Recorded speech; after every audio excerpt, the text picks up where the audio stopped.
Prvič, ko sem se usedla v gokart, sem se pač ful dobro počutila, pač tam sem dobesedno ugotovila, kaj bi jaz zdaj počela do konca pač življenja. Imamo doma tudi avtopopravljalnico, sem odrasla v bližini avtov, pa me to že tudi od nekdaj zanima. Jaz zdaj vozim v kategoriji senior, se pravi od 14 let dalje. Je najhujša kategorija v kartingu, tukaj se pač dobesedno največ zbijaš, je najbolj adrenalinska. Je punc pač praktično ful premalo tudi v tem športu, tako da tekmujemo mešano.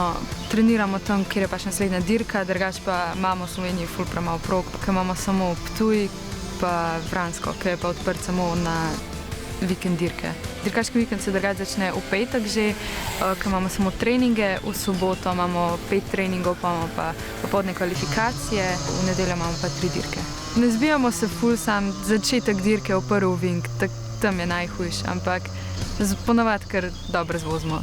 Moraš vedeti linije v ovinkah, pa moraš imeti občutek za kdaj gas, kdaj bremza, pa čim manj straha moraš imeti. Moj gokart gre do 120 km/h, jaz, ko se usedam v gokart, pač vse odmislim.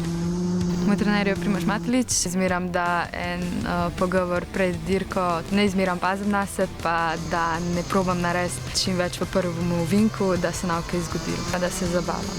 Nimaš prostih vikendov, nimaš druženja, kot ponavadi grejo najstniki ven na kakšne zabave ali pa kaj takega, tega ni. Največji uspeh, ki sem imela, je bil ta let, prva dirka v seniorju v Jesolu, ker sem dosegla drugo mesto v državnem prvenstvu, pa drugo mesto v pokalu SSC, ki pokriva bivšo Jugoslavijo. Skupno sem pa bila 11 od 60 voznikov.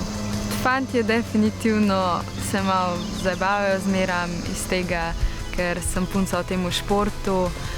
Punce so pa zelo podpirajo. Moja največja opora sta oči in mami definitivno. Me financirata tudi takrat, ker pač dirke in treningi ne grejo tako, kot smo planirali, ker imamo veliko nesreče, me zmeraj spodbujata.